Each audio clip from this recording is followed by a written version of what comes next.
श्रीमहागणाधिपतये नमः। श्रीगुरुभ्यो नमः। हरिः ओं। शुक्लांबरधरं विष्णुं शशिवर्णं चतुर्भुजं प्रसन्नवदनं ध्यायेत् सर्वविघ्नोपशान्तये। अगजाननपद्मार्कं गजाननमहर्निशम् अनेकदं तं भक्तानां एकदं तमुपास्महे। शारदा शारदां भोजवदना वदनाम्बुजे सर्वदा सर्वदास्माकं सन्निधिः सन्निधिं क्रियात्। गुरुब्रह्मा गुरुर्विष्णुर्गुरुर्देवो महेश्वरः। गुरुः साक्षात् परं ब्रह्म तस्मै श्रीगुरवे नमः।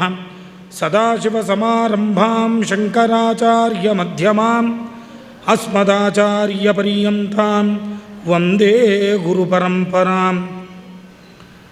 कृष्णाय यादवेन्द्राय देवकी नन्दनाय च नन्दगोपकुमाराय श्रीकृष्णाय वयं नमः।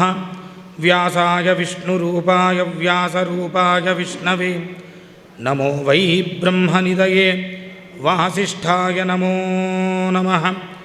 निगमकल्पतरोर्गलितं फलं शुकमुखादमृतद्रवसंयुतं पिबत भागवतं रसमालयं मुहुरहो रसिकाः भुवि भावुकाः। बुद्धिर्बलं यशोधैर्यं निर्भयत्वमरोगता अजाड्यं वाक्पटुत्वं च हनुमत्स्मरणात् भवेत्। सर्वचैतन्यरूपां ताम् आद्यां विद्यां च धीमहि बुद्धिं ज्ञानः प्रचोदयात्। श्रीकैवारपुराधीशं श्रीकैवल्यप्रदायकं श्रीकरं श्रीनिधिं वन्दे नारायणगुरुं भजे। श्रीगणनाथुनि शारदा सत्कबुलं सहजयोगिमुनुलं सुरुलं देवब्राह्मणधन्युनि सकलं तर्यामि हरिनि చాలభజింతున్. పరమేశ్వర స్వరూపమైనటువంటి సభకు నా సప్రశ్రయ నమస్కారాంజలి తెలుపుతూ సభాసీనులైనటువంటి భక్తులందరికీ నా సాంజలిబంధకమైన వందనాలు తెలుపుతూ శ్రీక్షేత్రం కైవారం ధర్మాధికారి గారైన డాక్టర్ ఎంఆర్ జయరాం గారికి నా వినమ్రపూర్వక నమస్కారాలు తెలుపుతూ పోతనామాత్య ప్రణీతమైన శ్రీమదాంధ్ర మహాభాగవతము మరియు సద్గురు శ్రీ యోగి నారాయణ యతీంద్రుల చేత రచింపబడిన అమర నారాయణ శతకము సమన్వయ ప్రవచనానికి 2వ రోజైన ఈరోజు మీ అందరికీ సాదరమైన ఆహ్వానాన్ని పలుకుతూ ఉన్నాను.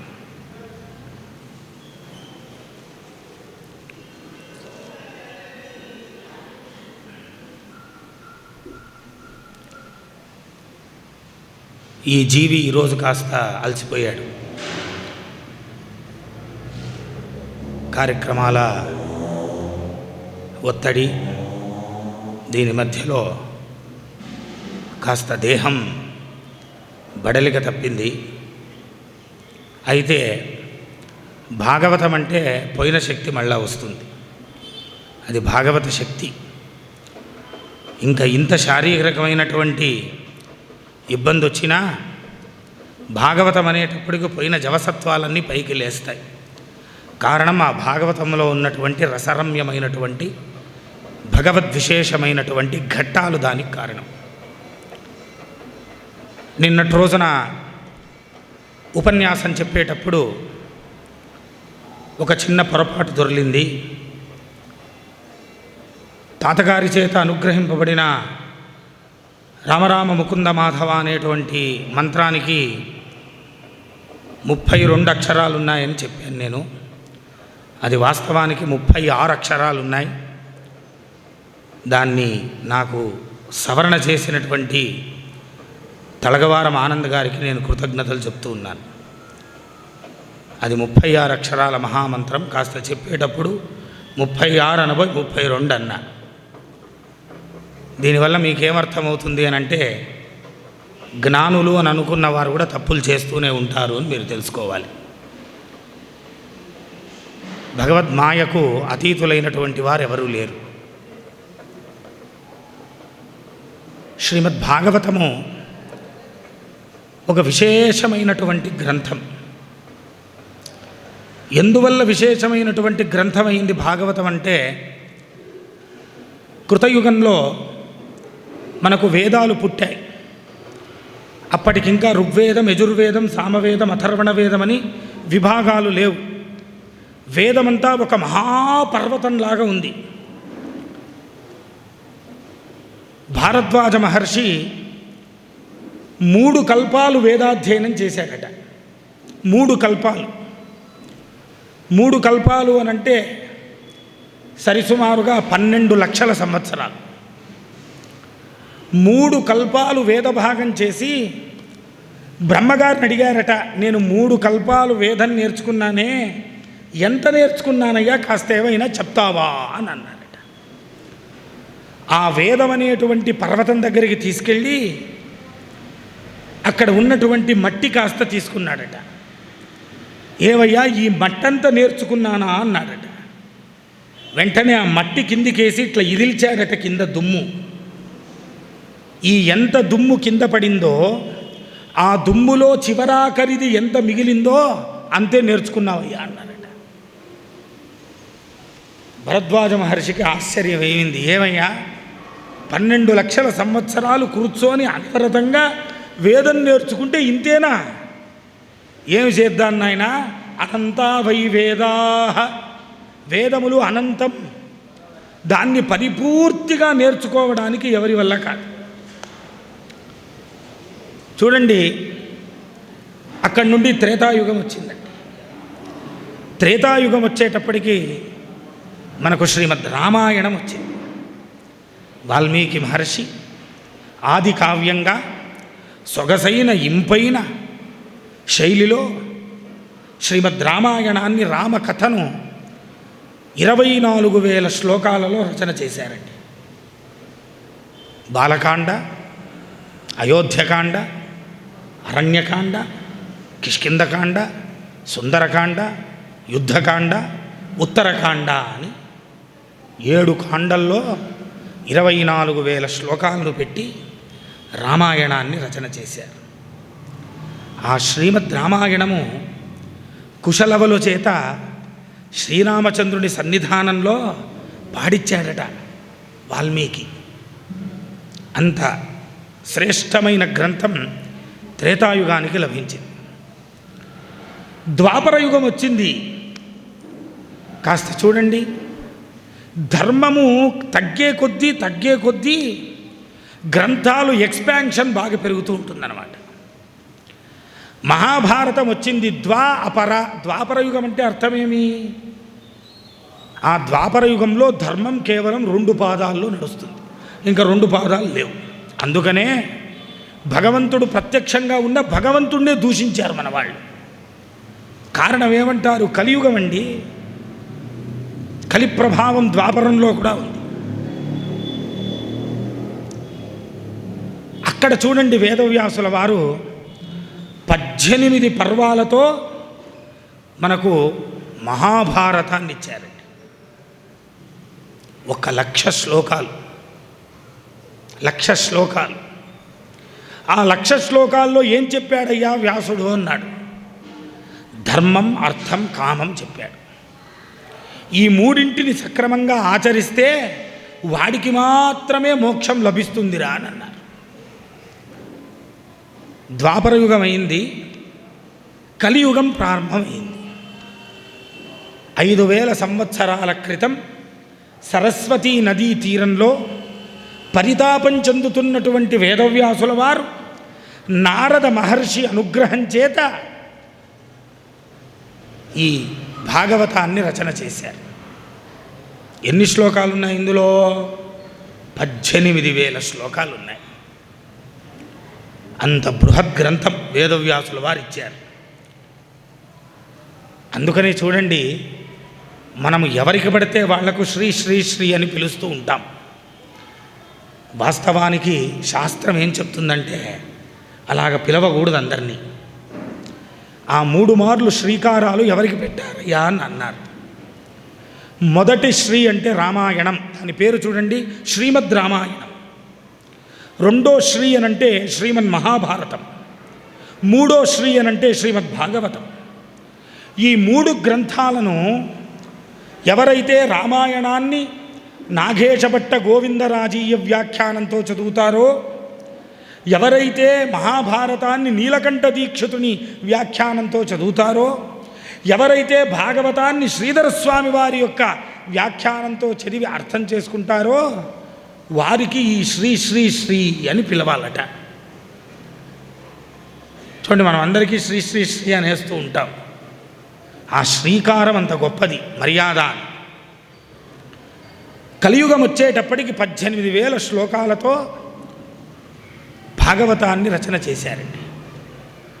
దీని పేరు పరమహంస సంహిత. భాగవతం నిజమైనటువంటి పేరు భాగవతం కాదు. భాగవతానికి నిజమైనటువంటి పేరు పరమహంస సంహిత. మీరు నన్ను మన్నిస్తే, మీరేమనుకోనంటే ఒక్క మాట చెప్తాను నేను, వ్యాసుల వారి మాట, నా మాట కాదు.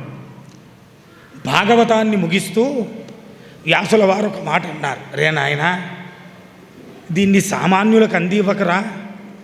ఎవరైతే పొద్దున లేచి ఏదో కాలకృత్యాలు తీర్చుకొని ఇంట్లో కాస్త దేవుడికి 2 దీపాలు పెట్టి ఏదో ఉద్యోగానికి వెళ్ళి సంసారంలో ఉంటూ పిల్లల్ని కంటూ సంపాదన పైన వ్యామోహం ఉండి అప్పుడప్పుడు దేవుడికి నమస్కారం చేసి తీరికున్నప్పుడు తీర్థయాత్రలకు వెళ్ళొచ్చి ఇదే పుణ్యమని అనుకుంటారే, వాళ్లకు దయచేసి ఈ పేరు కూడా చెప్పద్దయ్యా అని అన్నారు.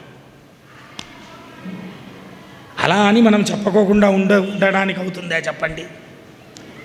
వేదవ్యాసుల వారు దాన్ని ఎందుకన్నారు అనంటే, భాగవతంలో భగవంతుడు వేరే, లౌకికంలో భగవంతుడు వేరే. భాగవతంలో భక్తి వేరే, లౌకికమైన భక్తి వేరే. లౌకికమైన భక్తి అనంటే పొద్దున్న లేచి కాస్త దేవుడికి 2 దీపాలు, అగరొత్తులు, నైవేద్యాలు ఇంత పెట్టి ఒక నమస్కారం చేసి బయటికి వస్తే ఇంత మాత్రమే భక్తి పూజ అని అనుకుంటామే, ఇదే సత్యం అని అనుకుంటామే. ఇది లౌకిక భక్తి. దీనికి ఫలం లేదా? ఫలం ఉందండి. భగవంతుడికి పెట్టిన పువ్వు, జపించిన మంత్రం, చేసిన భజన, చేసిన తీర్థయాత్ర ఇవి ఏవీ నిష్ప్రయోజనం కావు. అయితే దీనికున్న ప్రయోజనం దీనికి ఉంటుంది. భాగవతాన్ని వేదవ్యాసుల వారు ఎందుకు రచించారనంటే, నాయనా, కేవలము ధర్మము, అర్థము, కామము కాకోకుండా ఆ చివరదైనటువంటి మోక్షాన్ని పొందేటువంటి ప్రయత్నం చెయ్యాలి. శంకరాచార్యుల వారు అందుకనే వివేక చూడామణిలో ఒక మాట అన్నారు, దుర్లభం త్రయమేవైత దైవానుగ్రహ హేతుకం మనుష్యత్వం ముముక్షత్వం మహాపురుష సంశ్రయ. మానవుడై పుట్టిన తర్వాత 4 దొరకడం చాలా కష్టం అన్నారు. అందులో మొదటో దేవయ్య అన్నారు మనుష్యత్వం. నేనొక మనిషినిరా, తోటి మనిషిని నేను హింసించకూడదురా, నా మానవతా విలువలతో నేను బ్రతకాలరా అని అనుకునేవాళ్ళు కలియుగంలో చాలా అరుదట. గీతాభాష్యంలో శంకరాచార్యుల వారు చెప్పారు, కలియుగంలో మనుష్యులు ఎలా ఉంటారంటే మనుష్య రూపేణ మృగాశ్చరంతి. మానవుల రూపాల్లో మృగాలు తిరుగుతాయట, మృగాలు. ఈరోజు దాన్ని ప్రత్యక్షంగా మనం చూస్తూ ఉన్నామట. మనిషి మనుష్యత్వాన్ని మరిచిపోయి బతుకుతూ ఉంటారు. మనుష్యత్వం. రెండోదన్నారు శంకరాచార్యుల వారు ముముక్షత్వం. ముముక్షత అంటే మోక్షం. మోక్షం అనేది ఒకటి ఉంది, దీన్ని నేను పొందాలి. ఈ సంసారములో నేను సత్యమని ఏదైతే నమ్మానో ఇదంతా తాత్కాలికంగా ఉంటుంది, శాశ్వతంలో ఇవి ఏవీ ఉండవు. కాబట్టి ఈ శరీరము దాటి వెళ్ళిపోయేటప్పుడు నేను ఒక్కడే మిగిలిపోతా.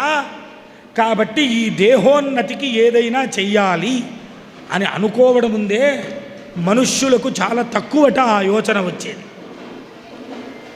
మూడోదన్నారు మహాపురుష సంశ్రయ. ఒక గొప్పవాడు, ఒక మహనీయుడు, ఒక యోగి, ఒక అవధూత, ఒక పరమహంస వారి యొక్క సన్నిధానం ఉందే అది దొరకడం చాలా కష్టమండి. ఒకవేళ దొరికినా మనం పొందడం కష్టం. మనకు తళుకు బెళుకులు సన్యాసులు నచ్చుతారే తప్ప నిజమైన సన్యాసం తీసుకున్నవాడు నచ్చుతాడా చెప్పండి?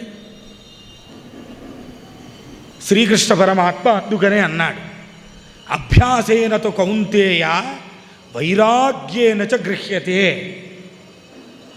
ఆధ్యాత్మికత భక్తి అని అంటే ఇది ఏదో ఒక రోజులో వస్తుంది అని మీరు అనుకోకండి.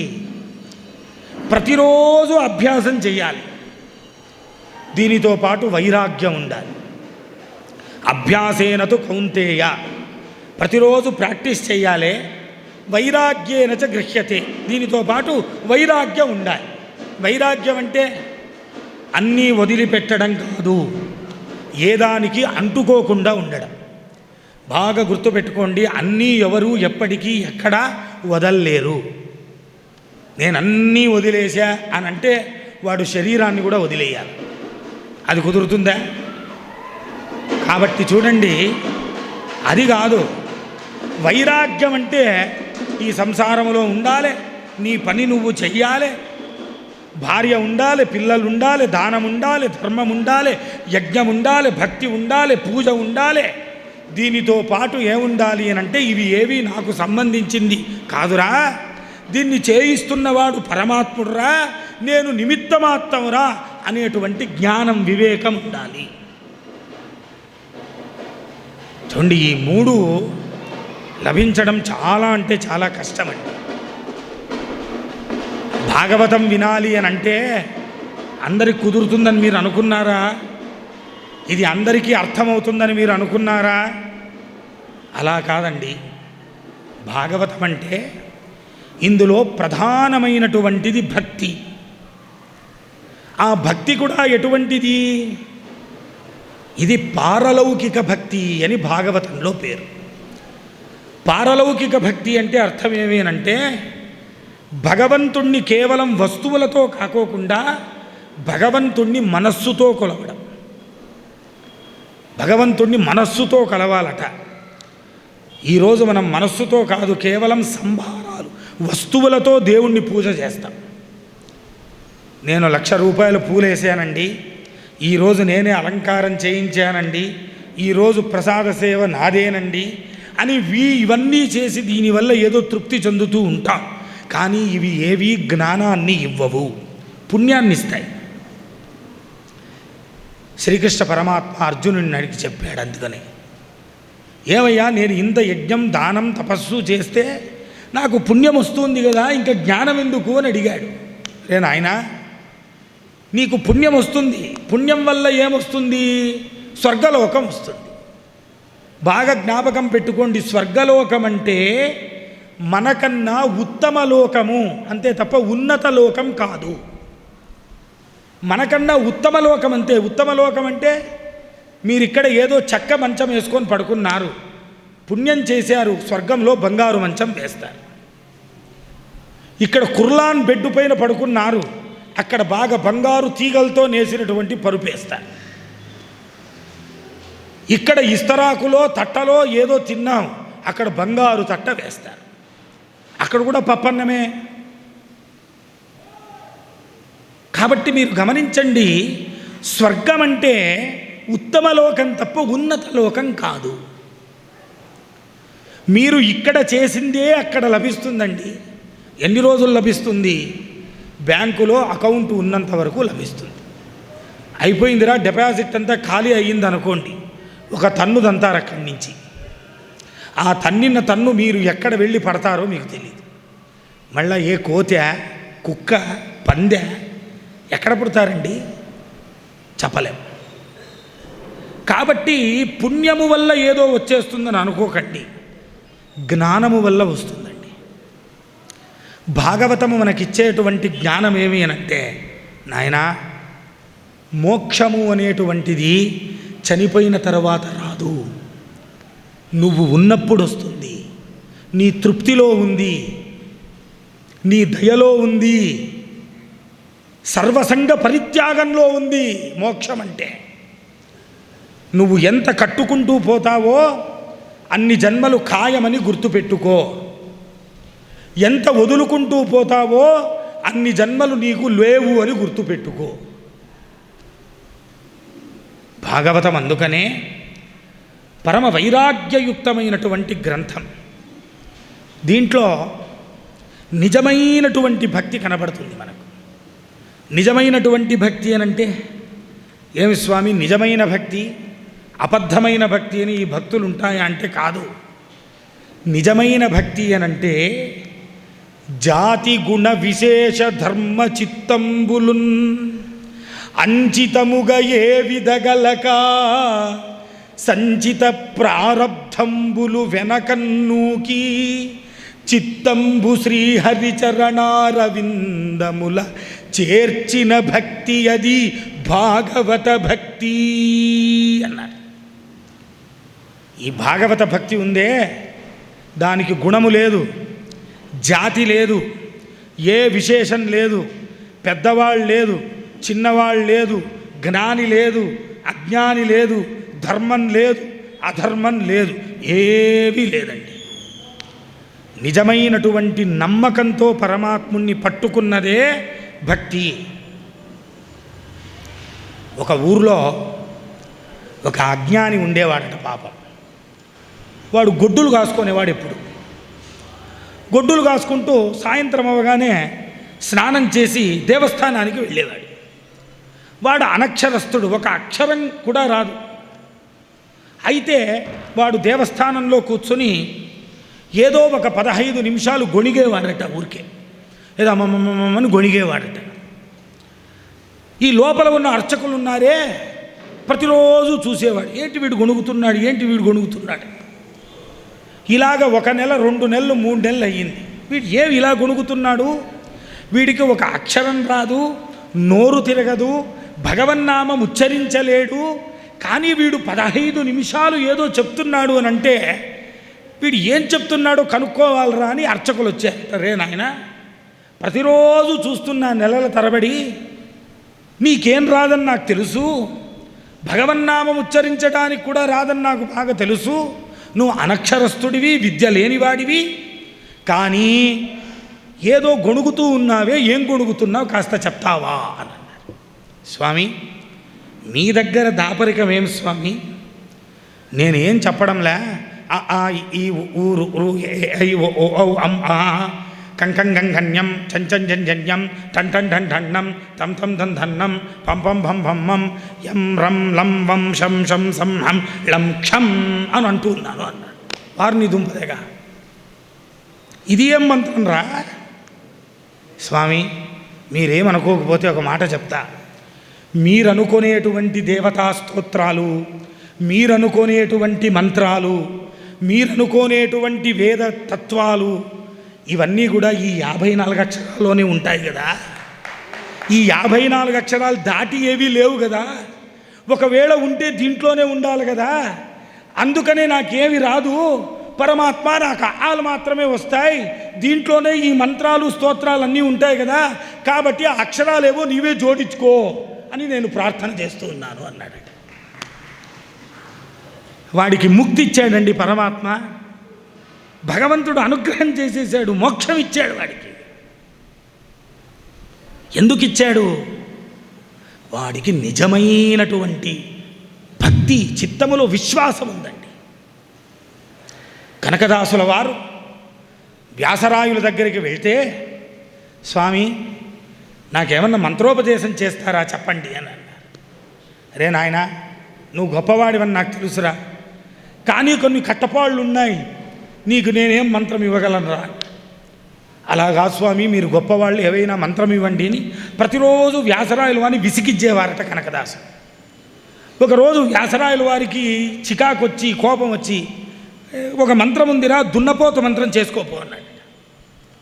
కనకదాసులు ఏమనుకున్నారంటే ఈ దున్నపోతు అనేది ఒక మహామంత్రమేమో అని అనుకున్నారు. నది దగ్గరికి వెళ్ళి కూర్చొని ఓం దున్నపోతు, ఓం దున్నపోతు, ఓం దున్నపోతు అని అనవరతంగా రోజుల తరబడి చేస్తూ ఉన్నాడండి. దేవతాలోకంలో అనుమానం వచ్చింది, ఎవరు వెళ్ళాలి ఇప్పుడు? ఎవరిని పిలుస్తున్నాడు? శివుడా, రాముడా, కేశవుడా, బ్రహ్మదేవుడా, అమ్మవారా? ఎవరిని పిలుస్తున్నారయ్యా? ఓం దున్నపోతు అంటున్నారు. ఇప్పుడు ఎవడు వెళ్ళాలి? యమధర్మరాజు తిరిగేటువంటి దున్నపోతు నన్నే పిలుస్తున్నాడు కాబట్టి నేను పోతా అని అన్నాడు. ఆ దున్నపోతు ప్రత్యక్షమైందండి కనకదాసులకు. ప్రత్యక్షమై, కనకదాస వచ్చానయ్యా. ఆహా స్వామి చాలా సంతోషం, ఏం వచ్చారు అన్న. నువ్వు పిలిచావు కదా, వచ్చాను, ఏం కావాలో అడుగు అన్నారు. నాకేం వద్దయ్యా, మా గురువుగారు దున్నపోతు మంత్రం చెప్పారు, నేను జపించాను, నువ్వు వచ్చావు, నా జన్మ ధన్యమైంది, నమస్కారం అని అన్న. అలా కాదు, నేను వచ్చిన తర్వాత ఏమైనా ఇవ్వాలంటే నాకేమీ వద్దు, మా గురువుగారికి ఏమైనా కావాలేమో అని వెళ్ళి వ్యాసరాయలు పిలిచారట. స్వామి మీరిచ్చిన మంత్రం చాలా అద్భుతంగా పనిచేసింది, యమధర్మరాజు దగ్గర ఉన్న దున్నపోతు వచ్చింది, రాండి బయటికన్నా. వ్యాసరాయులు వచ్చి బయట చూస్తే పెద్ద దున్నపోతు కనబడిందండి. స్తుతి చేసి నమస్కరించి పంపించేశాడు. కనకదాస ఏమి భక్తి రానిది, జాతి గుణ రూప వైషమ్యములు భక్తికుందా అండి, భక్తికుందా. ఎల్లలు దాటినది భక్తి, అలలు దాటినది భక్తి, పరిపూర్ణమైనది భక్తి, పరమాత్ముడికి ప్రీతిపాత్రమైనటువంటిది భక్తి. అటువంటి నిజమైనటువంటి భక్తి భాగవతంలో మనకు కనపడుతుందండి. భాగవతము తెలిసి పలుకుట చిత్రంబు, శూలికైన తమ్మి చూలికైనా, విభుద జనుల వలన విన్నంత కన్నంత, తెలియవచ్చినంత తేటపరుతూ అన్నారు.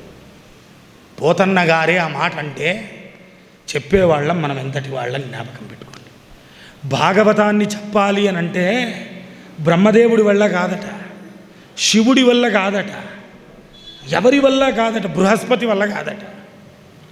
విభుద జనుల వలన విన్నంత, పెద్దవాళ్ళు చెప్పినంత, మనం విన్నంత, మాకు అర్థమైనంత, నేను చెప్తున్నప్పుడు మీకు అర్థమైనంత, ఇంతే అండి భాగవతం. నేను చెప్తూ ఉంటా, నాకు అర్థమైంది, మీరు వింటూ ఉంటారు, మీకు అర్థమైంది. పరిపూర్ణమైన పరినిష్టమైనటువంటి భాగవతాన్ని చెప్పగలరా? ఎవరైనా వినగలరా? నిన్నటి రోజున అదే నేను చెప్పా. మనం 7 రోజులు వింటున్నామని భ్రమపడుతూ ఉన్నాం. 7 రోజులు కాదండి, ప్రతిరోజు గంటో 2 గంటలో 3 గంటలో పెట్టుకోండి. 7 రోజులకు చేరిస్తే కేవలం 21 గంటలు, అంటే ఒక్కరోజు. ఒకే ఒక్కరోజు భాగవతాన్ని 7 రోజుల్లో వింటున్నాం. అది మన కెపాసిటీ.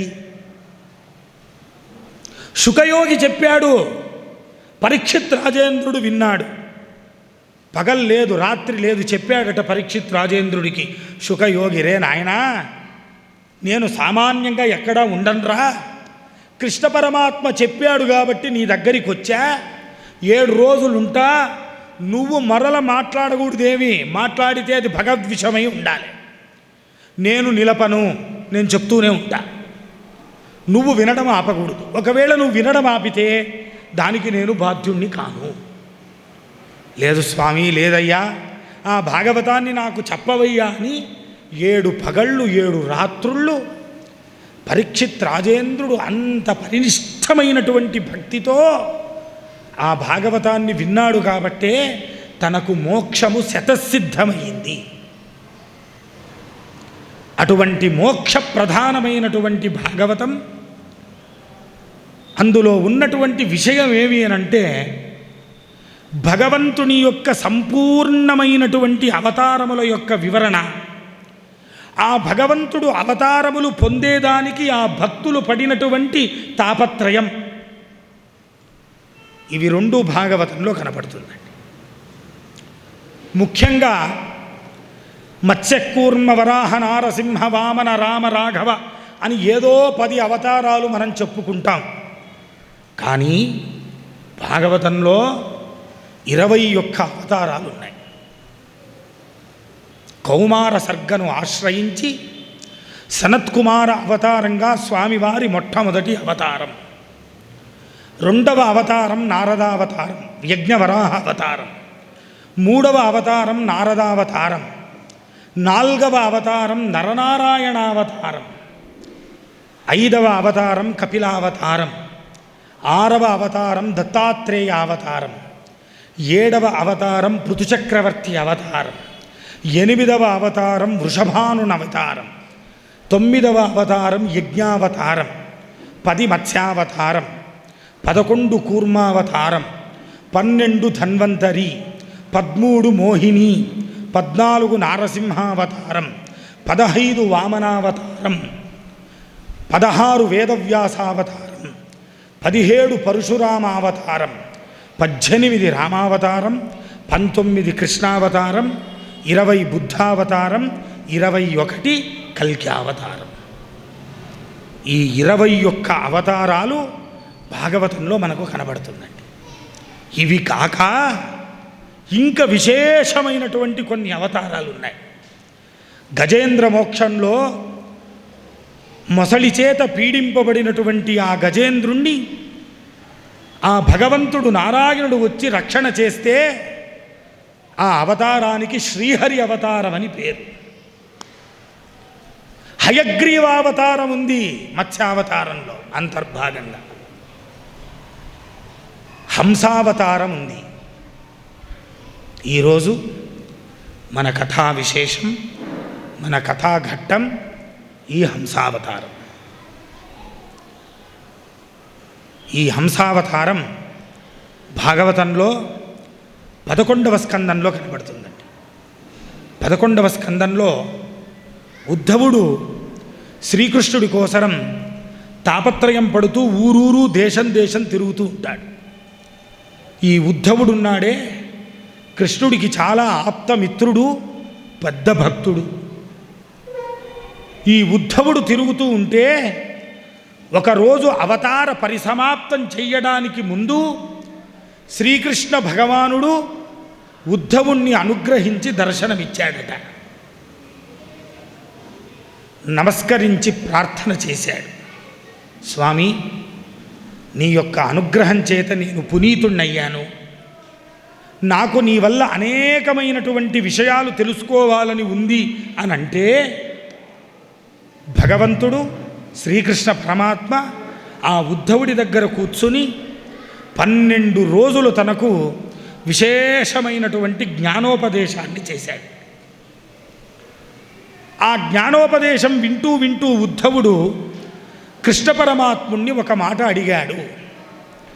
సంచితమగు దివ్య జ్ఞాన ప్రభావంబు అనిశంబు తత్వయోగంబులన్ ఇన్నేటికి నాకు అనుగ్రహించితివి.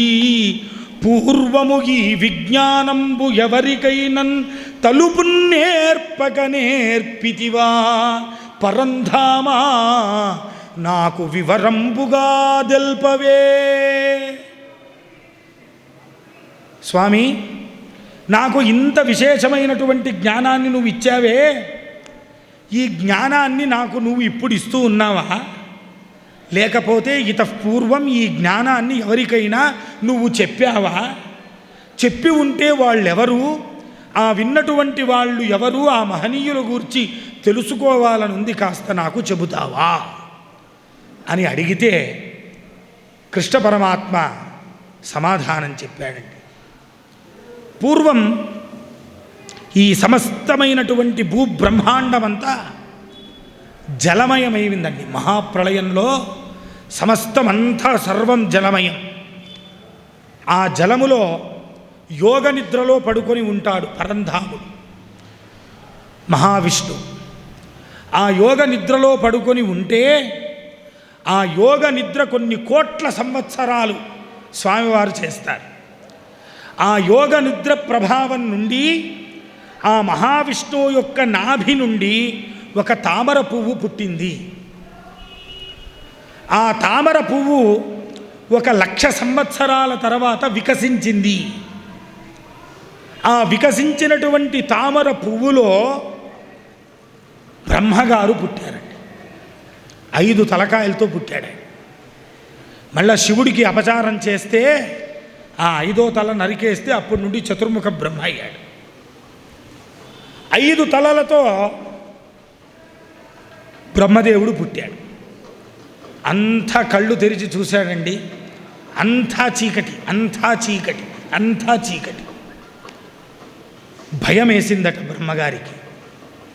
ఏవిరా ఈ చీకట్లో నేను వచ్చానే, దిగుదామంటే కిందే ఉందో తెలీదు, ముందుకెళ్దామనంటే దారి లేదు, నా పరిస్థితి ఈ తామర పువ్వు పైన కూర్చున్నా, నేను ఎందుకు వచ్చాను, నన్ను కన్నవాడేమి, దీని కారణమేమి అని తెలుసుకోవడానికి 1,000,000 సంవత్సరాలు బ్రహ్మగారు తపస్సు చేశారండి.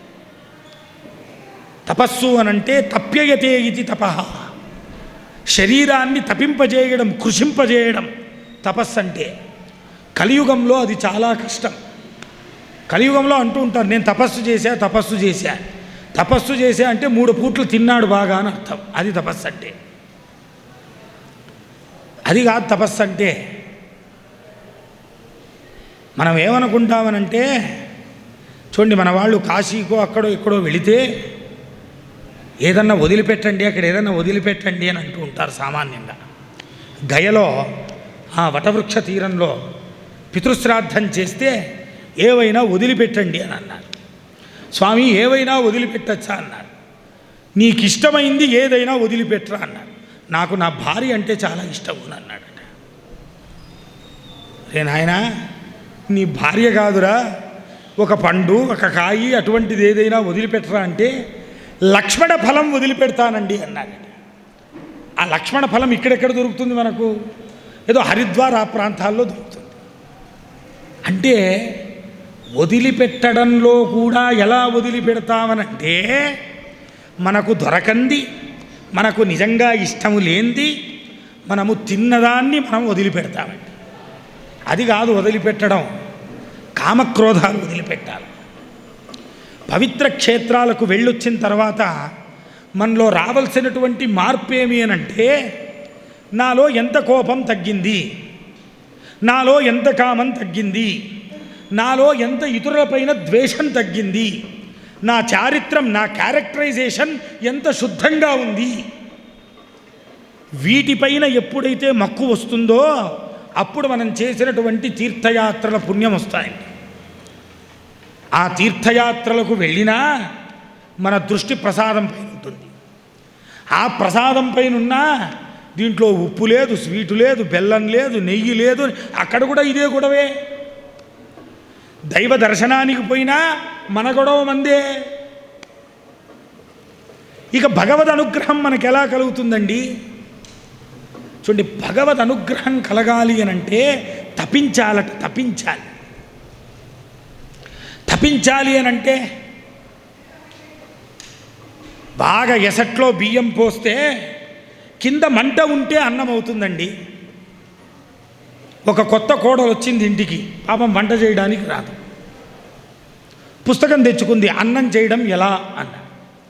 పాత్ర తీసుకుంది, దాన్ని శుభ్రంగా తోమింది, అందులో కాస్త బియ్యం వేసింది, నీళ్లు వేసి బాగా 2 మార్లు కడిగింది, ఒక సరి ఎసురు పెట్టింది, ఇప్పుడు స్టవ్ పైన పెట్టింది. గంటసేపు అయినా అన్నం కాలే. ఎందుకు? పుస్తకంలో స్టవ్ వెలిగించమని రాయలే. ఈ పుస్తకంలో స్టవ్ వెలిగించాలి అని చెప్పాలి అనంటే అందుకనే గురువు అనేవాడు ఉండాలి. ఊరికే పుస్తకాలు చూసి నేను చదివేస్తానని బట్టి కొట్టేస్తా అంటే ఏవి రాదండి. ఒక గురువు అనేవాడు ఉండాలి. ఆ స్టవ్ అంటించాలి అని చెప్పాలి అంటే పక్కలో అత్తగారు ఉండాలి. ఆమె వృద్ధాశ్రమంలో ఉండకోకుండా ఉండాలి. అప్పుడు మీకు నేర్పిస్తుంది, రేనమ్మా అలా కాదు, స్టవ్ వెలిగించు తల్లి అని అంట. ఆ స్టవ్ వెలిగిస్తే ఆ కింద మంటకు లోపల చూడండి బియ్యం బాగా పక్వమై అన్నమవుతుందండి. అలాగ లోపల అనేకమైనటువంటి జన్మలలో ఈ ప్రారబ్ధం ముంచుకొని వచ్చింది మనపై. ఈ ముంచుకొని వచ్చినటువంటి ప్రారబ్ధాన్ని మనం తోసేయాలి అనంటే భగవంతుడి పైన తపన ఉండాలి. తపన, ఆ హీట్ జనరేట్ చేయాలి. హీట్ జనరేట్ చేయాలి అనంటే హీటర్ వేసుకొని కూర్చోవడం కాదు, భగవంతుడి యొక్క దివ్యమైనటువంటి నామాన్ని మనస్సులో అనుసంధానం చేయాలి. మరవకూడదు. భగవన్నామం మరవకూడదండి. ప్రతి క్షణం, ప్రతి నిమిషం, ప్రతి ఘడియ కాస్త ఖాళీ ఉన్నప్పుడు భగవన్నామం జ్ఞాపకం రావాలి. అలా ఎవరికైతే జ్ఞాపకం వస్తుందో బాగా గుర్తు పెట్టుకోండి, వాడికి లోపల పాపములు నశించేటువంటి యోగం దగ్గరికి వచ్చిందని అర్థం. మనకు కాస్త ఖాళీ దొరికిందంటే పక్కవాడితో మాట్లాడతామే తప్ప, ఆ పక్కవాడితో మాట్లాడడం కూడా భగవంతుడి గురించి ఏవైనా మాట్లాడతామా? మాట్లాడమండి. లోకాభిరామం, లోకాభిరామం అంటుందంటే శ్రీరామం ఉండదు. లోకంలో ఏం జరుగుతుంది, పెన్షన్లు, టెన్షన్లు, ఎమోషన్లు ఎన్ని పెడతాను చూడండి దానికి. బ్రహ్మగారు చూడండి అంధకారంలో ఉన్నారు అంటే అర్థమేమి? ఒక అజ్ఞాని యొక్క స్థితి ఎలా ఉంటుంది అనంటే వాడికి ప్రపంచమంతా అంధకారంగా ఉంటుంది. అంధకారంగా ఉంటుంది అనంటే వెలుగు లేదు అని దాని అర్థం కాదు. వెలుతురుంటుంది కానీ దారి కనబడదు.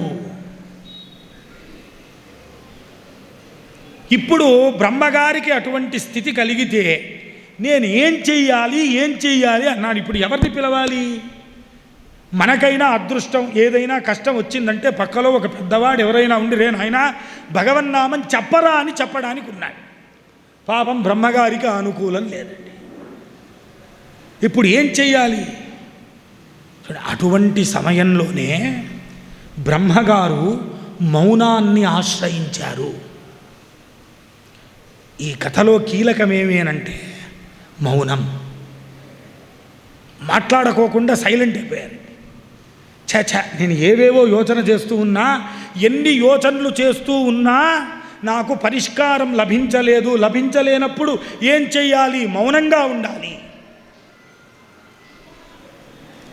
మౌనంగా కూర్చున్నాడండి. ఆ మౌనములో ఆ జల తరంగముల మధ్యలో ఒక విశేషమైనటువంటి నాదం వినబడింది. ఘంటానాదం ఇంట వినోదం ఆత్మానందం హరిగోవిందం రాఘవ నామ జపం సద్గురు రాఘవ నామ జపం. తాతగారు అన్నారు, నాయనా ఘంటానాదం, ఇంట్లో కాస్త ఘంటానాదం చెయ్యాలి ప్రతిరోజు. ఘంటానాదం ఎందుకు చెయ్యాలి? పూజ చేస్తూ ఉంటే అక్కడ ఉన్నటువంటి రాక్షసులు అక్కడి నుండి వెళ్ళిపోయి మన పూజ సక్రంగా జరిగేటట్టుగా అనుగ్రహించుగాక. తాతగారు అన్నారు ఘంటానాదం ఇంట వినోదం. ఈ శరీరం అనేటువంటి ఇంట్లో కామము, క్రోధము, లోభము, మోహము, మదము, మాత్సర్యము అనేటువంటి 6 మంది రాక్షసులు ఉన్నారయ్యా. ఆ రాక్షసులు వెళ్ళిపోవాలి అనంటే ఘంటానాదం. బయట కొట్టాలా గంట? లేదండి. ఒక గంట మీరు మోగించకపోయినా మోగుతూ ఉంది. ఎక్కడ మోగుతుందండి అది? లోపల హృదయంలో అనాహత చక్రంలో. ఆ భగవంతుడి లీల ఎంత గొప్పదండి. ఏమి గుండెండి దాంట్లో, అది ఏమి ఎలక్ట్రిసిటీ పెట్టాడండి పరమాత్ముడు. కొట్టుకుంటూ ఉంటుందండి. తాతగారు అన్నారు ఆ లోపల గుండె కొట్టుకుంటూ ఉందే, ఆ గుండె కొట్టుకోవడమే ఘంటానాదమురా. ఆత్మానందం, ఆ లోపల ఆత్మలో నీ మనస్సులో రాఘవ నామ జపం. ఆ పరమాత్ముని యొక్క దివ్యమైనటువంటి నామాన్ని పెట్టు. ఈ అనాహతమనేటువంటి గంట మోగుతూ ఉంది. ఎందుకు? ఇది మోగేంతవరకే నీకు వాల్యూ. చూడండి, పేషెంట్ చనిపోయినా డాక్టర్ గారు వస్తే స్టెథోస్కోప్ పెడతారు. హార్ట్ బీట్ నిలిచిపోతేనే వాడు పోయినట్టు అర్థం. ఈసీజీలో కూడా స్ట్రైట్ లైన్ వచ్చినా డాక్టర్ నమ్మడు. కాస్త ఎదపైన గుద్ది, షాక్ ఇచ్చి, ఇంకోటిచ్చి, మరొకటిచ్చి చూడండి ఈ మనిషి బ్రతకాలి అని ఎన్ని తాపత్రయం చేస్తాడో. ఆ గుండె ఇక ఆడలేదనుకోండి, బయట పెడతారు. ఎందుకు బయట పెట్టారో తెలుసా? ఈ గుండె కొట్టినంత వరకు నువ్వు శివం, ఈ గుండె ఆగిపోయినప్పుడు నువ్వు శవం. అయిపోయింది, నీ ఎక్స్పైరీ డేట్ దగ్గరకు వచ్చింది, బయట పెట్టేశారు అంతే. ఎంత మన మధ్యలో తిరిగినా, ఎంత మహనీయుడైనా, ఎంత గొప్పవాడైనా, ఎంత ఐశ్వర్యవంతుడైనా శవమని అంటారే తప్ప వేరే మాట మాట్లాడండి. బయట పెట్టేస్తారు వెంటనే చూడండి, నక్షత్రం బాగుందా, దినం బాగుందా, ఎన్ని అనుమానాలు వచ్చేస్తాయండి. బతికినప్పుడు రాలే, పోగానే ఇన్ని అనుమానాలు వచ్చాయి. కాల్చాలా, పూడ్చాలా, పేల్చాలా, ఎవరు చెయ్యాలి, ఎప్పుడు చెయ్యాలి, చట్టం నేను మొయ్యాలా, నువ్వు మొయ్యాలా, లేకపోతే అదే పోతుందే, ఎన్ని అనుమానాలండి. ఇదే మనిషి మనలో ఉన్నప్పుడు ఏరా అన్నాం, రారా అన్నాం, కూర్చో అన్నాం, తిన్నాం, త్యాగాం, వాడితోనే పడుకున్నాం, సంసారం చేశావు, పిల్లలు కన్నావు. చూడండి, అందుకనే తపింప చేయాలి. ఆ అలల తరంగంలో, ఆ నిశ్శబ్దములో ఒక మహోత్కృష్టమైనటువంటి మంత్రం వినబడిందండి. అది ఓంకారం. ఓం అని వినబడిందట. ఆహా, ఇదేదో అద్భుతమైనటువంటి నాదంరా, ఈ నాదాన్ని నేను అనుసంధానం చెయ్యాలరా అని ఆ నాదములేకి బ్రహ్మగారి యొక్క చిత్తాన్ని పెట్టాడట. ఆ చిత్తం పెడితే 1,00,000 సంవత్సరాలకు మహావిష్ణువు ప్రత్యక్షమయ్యాడు. బాగా జ్ఞాపకం పెట్టుకోండి. మనం ఈరోజు పూజ చేసి రేపటి నుండి మనకన్నీ వచ్చేయాలి అనుకుంటాం. ఈరోజు విత్తనం పూడిస్తే రేపు కనీసం మొక్క కూడా కాదు. ఈరోజు నువ్వు చేసిన పూజ రేపే ఫలితం ఎలా ఇస్తుంది? కాబట్టి చూడండి, 1,00,000 సంవత్సరాలు తీసుకుంది అనంటే భగవత్ సాక్షాత్కారం కావాలి అంటే అంత సుదీర్ఘ సమయం పడుతుంది. అది ఈరోజు రేపు జరిగేటువంటిది కాదు. మహావిష్ణువు ప్రత్యక్షమయ్యాడు. నాయనా, నువ్వు నా నాభికమలం నుండి పుట్టావురా, నువ్వు నా మానసపుత్రుడివిరా నాయనా, నీ పేరు బ్రహ్మ, నువ్వు మహాజ్ఞానివి. స్వామి, కిం కర్తవ్యం అహం తస్యై కుర్వంత్యేవ మహర్నిశం సేతలు సేయగనేమి కర్తవ్యబోధసేయుము పరంధామ అనిసంబగు నీ దివ్య దర్శనము చేత పులకాంకితుడనైతిన్ జారగ మహాతత్వరూపంబు వనరార్చితివి జ్ఞానోపదేశంబు చేసి నన్ను శక్తించోడ ముందుకు నడపవే. శక్తితోడ నన్ను ముందుకు నడపవయ్యా, నేను ఏం చెయ్యాలో చెప్పు అన్నారు. చూడు నాయన, ఇప్పుడు ఈ బ్రహ్మాండమంతా జలమయమయ్యింది. నా అరచేత్తో కాస్త నీళ్లు తోస్తా అటు ఇటు. ఈ అరచేత్తో నీళ్లు ఎక్కడ తోస్తానో అక్కడ ఖాళీ స్థలం మిగులుతుంది, అక్కడ నువ్వు సృష్టి కార్యక్రమం చెయ్యి అన్నాడు. చూడండి, మహావిష్ణువు అరచేత్తో నీళ్లు తోస్తే ఇంత భూమి ఏర్పడిందట. భగవంతుడి దివ్యమైనటువంటి రూపం ఒకమారు ఊహ చేసుకోండి దయచేసి. మనం ప్రతినిత్యం మన ఇంట్లో ఉండే పటంలో, కలశంలో, ఫోటోలో ఉండే భగవంతుణ్ణి పిలుస్తామే, వాడంత గొప్పవాడండి. వాడు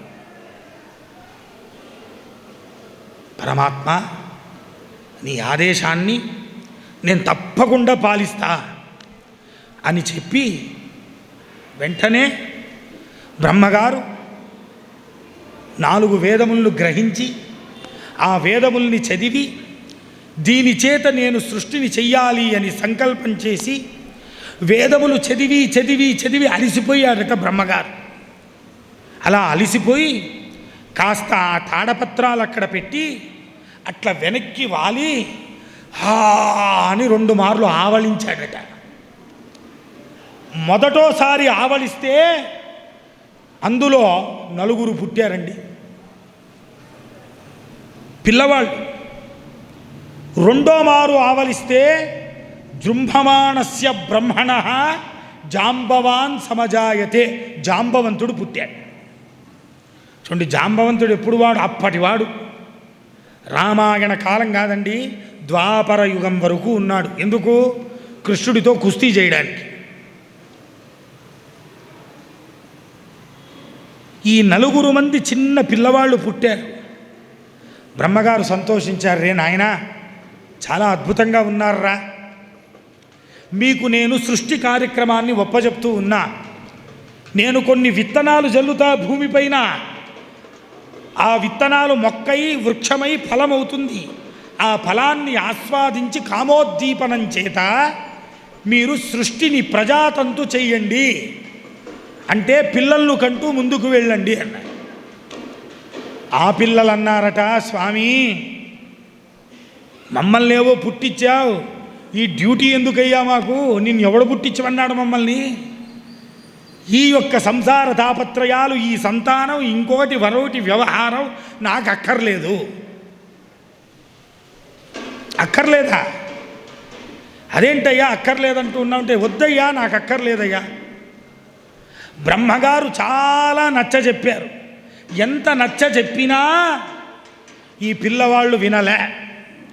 బ్రహ్మగారికి కోపం వచ్చింది. మూర్ఖుల్లారా, నా కామ్యానుసారం పనిచేయండిరా అని అంటే సృష్టి చెయ్యం, ప్రజాతంతు చెయ్యం, సంతానం పొందమని అహంకరిస్తారా?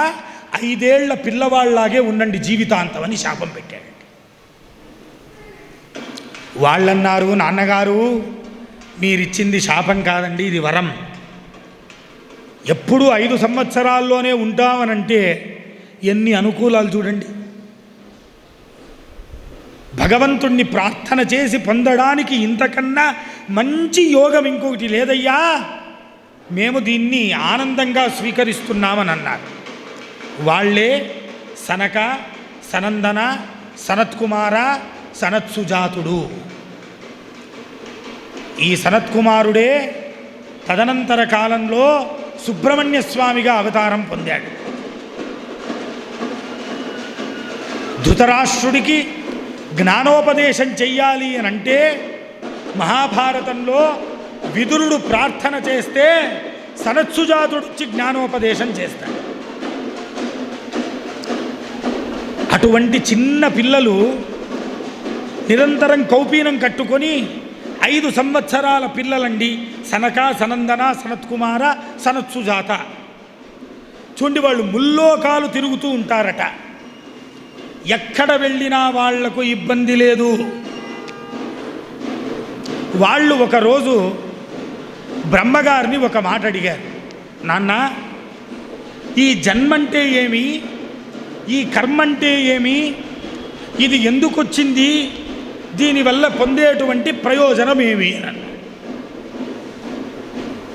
వెంటనే బ్రహ్మగారు అన్నారు, నాయనా ఇది నాకు తెలిసి ఉంటే నేనెందుకురా ఇక్కడుండేవాణ్ణి, నేను ఎప్పుడో మహాజ్ఞానిని అయిపోయేవాణ్ణి, ఈ సృష్టి రహస్యం నాకు తెలియదు అని అన్నాడు.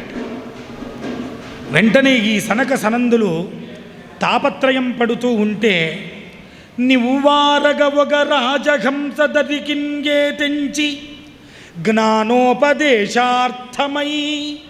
అరువుచున్ క్రేలల్లాడుచు బాలులారా ఇటు రెండూ యనుచున్ జ్ఞానమీమాంస చక్షుశ్చేదో పరిపక్వముగా వించనని మాటలాడి అనుగ్రహము చేసే. ఒక చిన్న చిన్న శబ్దము చేస్తూ బుడిబుడి నడకలతో ఒక రాజహంస నడుచుకుంటూ వచ్చిందండి అక్కడికి. ఒక హంస. ఆ హంస సనక సనందనాథుల దగ్గరికి వచ్చి, ఓ సనక సనందనులారా, మీకు నేను నిజమైనటువంటి సృష్టి రహస్యం చెప్తాన్రా, నా దగ్గరికి రండి అని అన్న. ఆ చిన్న పిల్లలు వెళ్ళారు.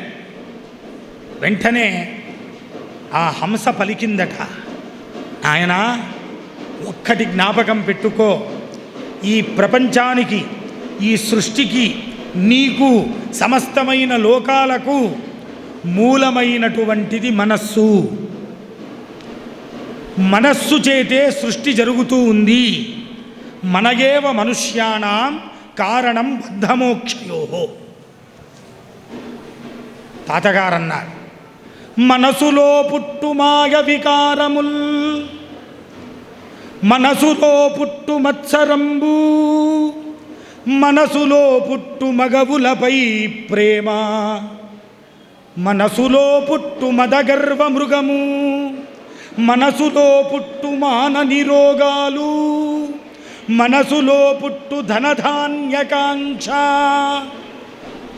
మనసులో పుట్టు మాన నిరోగాలు, మనసులో పుట్టు ధనధాన్యకాంక్ష, మనసులో పుట్టు మానాభిమానముల్, మనసులో పుట్టు దుర్గుణములన్నీ, మనసులోని భ్రమలు మనసున ఖండించి మనసు జయించిన మహాత్ముడౌను అమర నారాయణాచ్యుత హరిముకుంద కలుష సంహార కైవర పురవిహారా. సమస్తమైనటువంటి భూత ప్రపంచానికి కారణం మనస్సు. మీకు ఒకరు ఇష్టము ఎందుకండి? మీ మనస్సులో వాళ్ళకిష్టం అనేటువంటి భావన ఉంది. మీకు ఒకటితో శత్రుత్వం ఎందుకు? శత్రుత్వం ఇక్కడ లోపలుంది. ఈరోజు భాగవతం చాలా బాగుంది, ఎలా? మీ మనస్సు అంది. ఈరోజు భాగవతం బాగలేదు, ఏమి? మీ మనస్సే అంది. మానము, అవమానము, సుఖము, దుఃఖము, రాగము, ద్వేషము, ధనము, చింత, ప్రతి ఒక్కదానికి మనస్సే కారణం. మనస్సే సర్వం సృష్టిస్తూ ఉంది. ఈ మనస్సును ఎవడైతే నియంత్రణ పెట్టుకుంటాడో వాడికి నిజమైనటువంటి జ్ఞానం కలుగుతుంది. మనం మనస్సుకు లొంగిపోతామండి. మనస్సు చెప్పినట్టు చేస్తాం, బుద్ధి చెప్పినట్టు చెయ్యం, ఆత్మ చెప్పినట్టు చెయ్యం. మనస్సే సమస్తమైనటువంటి భూత సృష్టికి కారణం. ఈ మనస్సే నిన్ను సంసారములో పెడుతూ ఉంది. ఈ మనస్సే నిన్ను సంసారములో ముంచుతూ ఉంది. ఈ మనస్సే నీకు మృత్యువును ఇస్తూ ఉంది అన్నారు. బాగా గమనించండి, సంస్కృత భాష ఎంత గొప్పది అనంటే, సంస్కృతంలో మనస్సుకు మనహ అని అంటాం. మన అనం. ఆ మన అన్నదాన్ని తిప్పేయండి, ఏమవుతుందో? నమ. నమ అంటే అర్థం ఏమిటి? ఏది లేదో, ఏది ఉండదో, ఏది లేదో ఏది ఉండదో దాన్ని ఉంది అని భ్రమ నీలో ఉందే, ఆ భ్రమ పేరే మనస్సు. దీంట్లో అనేకమైనటువంటి వికారాలను పెట్టి నువ్వు దుఃఖబాధితుడవుతూ ఉన్నావురా. ఈ మనస్సులోని భ్రమలు మనసున ఖండించి మనసు జగించిన మహాత్ముడవును.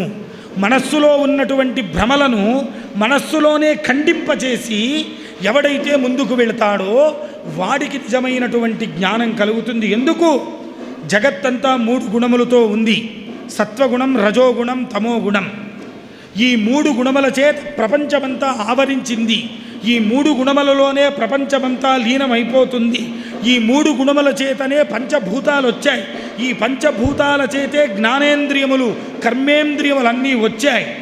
అశాశ్వతమైనటువంటి దేహాన్ని నమ్మినదే నరకం, శాశ్వతమైనటువంటి ఆత్మను నమ్మినదే స్వర్గం.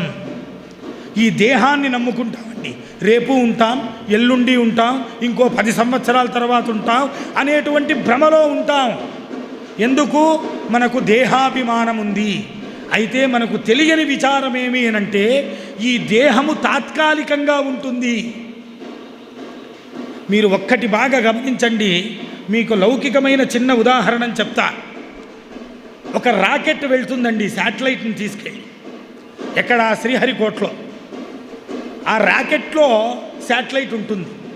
ఈ శాటిలైట్ ఇప్పుడు ఎక్కడికి వెళ్ళాలి?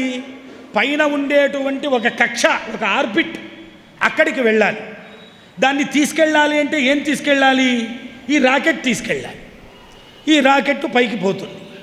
చూడండి, పైకి పోగానే ఒక అంగం ఊడిపోతుందండి.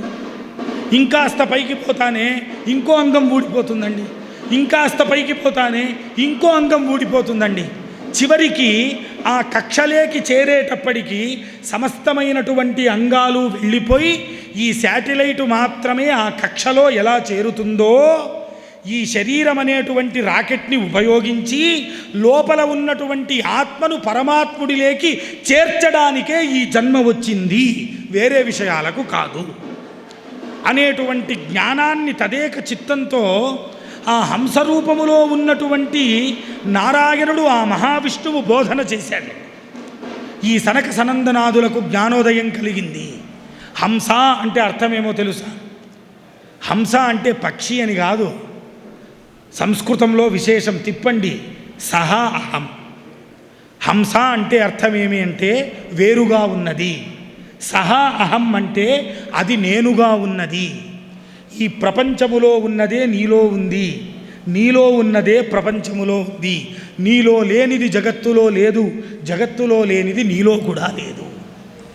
ఈ విజ్ఞానాన్ని తెలుసుకున్నవాడు జీవితంలో ఎన్నటికీ దుఃఖం చెందడు. హంస అంటే సహా అంటే అది, అహం అంటే ఆ పరబ్రహ్మ పదార్థం ఏదైతే ఉందో అది నేనే, నా అంతరంగమే, నా శక్తే, నేనే జగత్తులో ఉన్నాను, ఈ జగత్తే నాలో ఉంది. చూడండి, విష్ణు సహస్రనామంలో అదే అన్నారు, విశ్వం విష్ణు, విష్ణు విశ్వం. విశ్వమంతా విష్ణువే, విష్ణువంతా విశ్వమే. ఈ అద్వైత జ్ఞానం ఎవరికైతే లభిస్తుందో వాడికి భయము, శోకము, మోహము లేకోకుండా వాడు ఉన్నతుడవుతాడు అని ఆ హంస బోధించిందండి. హంస ఏం చేస్తుందనంటే పాలు నీళ్లు కలిపి పెడితే నీళ్లను వేరు చేసి పాలును గ్రహిస్తుంది. సనక సనందనాదులు అన్నారట, వివిధ ప్రాకార వేష్టిత ప్రజ్యోదిత వికీర్ణ సంసార తాపత్రయ అభీలముల చేత మమ్ము ఆ దావాగ్నిలోపడి కాలక ఉద్ధరించిన హంసవుగాదు నీవు, పరమహంసవు, పుండరీకాక్షుడవు, జనార్దనుడవు, కేశవుడవు కావు మమ్ము అనవరతమునా. స్వామి, నువ్వు హంసవు కాదు, నువ్వు పరమహంస అన్నారు. పరమహంస అంటే హంస పాలును నీళ్లను వేరే చేస్తుందండి. పరమహంస నీళ్లను కూడా పాలు చేసేస్తుంది. ఆ నీళ్లనంటే అజ్ఞానాన్ని కూడా జ్ఞానంగా మార్చేటువంటి సత్తా కలిగిన వాడయ్యా నువ్వు. ఈ పక్షి కాదు అనంటే పరమాత్ముడు శంఖ చక్ర గదా పద్మములతో ఆ సనక సనందన సనత్కుమారాదుల్ని ఆశీర్వచనం చేసి అనుగ్రహించిన ఆయన, ఈ పరమ పవిత్రమైనటువంటి జ్ఞానాన్ని మీరు నా ద్వారా విన్నారు కాబట్టి మీకు వరాన్నిస్తున్నా, ఏం కావాలో కోరుకోండి అన్నాడు. సనక సనందులు అడిగారు, స్వామి మా తండ్రి గారు కూడా ఇదే అడిగారు, మేమేం అడగలే. నిదానంబుగా ఏ సమయం పైన ఏ తీరిక లేకుండున ఏ సత్వగుణ పదార్థ విశేష విప్ర విశిష్ఠులైన ఏ కాలంబునైన బడలిక దీరక నీ ద్వారంబుల్ దాటి మహాదర్శన భాగ్య పాదసేవనంబు అనుగ్రహించి నన్ను కరుణింపవే ఈశ్వరా. మాకు వేరే ఏ వరముద్దయ్యా, సర్వకాల సర్వావస్థల్లో మేమనుకున్నప్పుడు మా మనస్సులో నువ్వు వచ్చినప్పుడు, అది రాత్రి కానీ పగలు కానీ మధ్యాహ్నం కానీ ఎప్పుడైనా కానీ నీ దర్శనానికి మాకు ఏర్పాటును చేసి అని అన్నారు. ఆ రోజు మహావిష్ణువు అనుగ్రహించాడండి. సనక సనందన సనత్కుమారాదులు సర్వకాల సర్వావస్థల్లో అనుకున్నప్పుడు వాళ్ళు ఆ వైకుంఠలోకానికి వెళ్ళి ఆ పరంధాముడైనటువంటి వాసుదేవుణ్ణి దర్శనం చేసేవారట.